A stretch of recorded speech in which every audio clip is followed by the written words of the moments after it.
ገብርኤል መልአከ ራማ ስንጠራ ፈጥነ ድረስ ድምፅህን እንስማ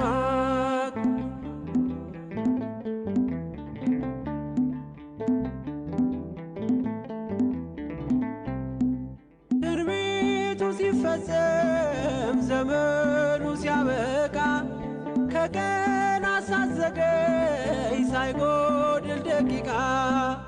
ወደ ድንግል መጥተህ ደስታን አበሰርክ የአምላክን ሰው መሆን ለዓለሙ ሰበክ ወደ ድንግል መጥተህ ደስታን አበሰርክ የአምላክን ሰው መሆን ለዓለሙ ሰበክ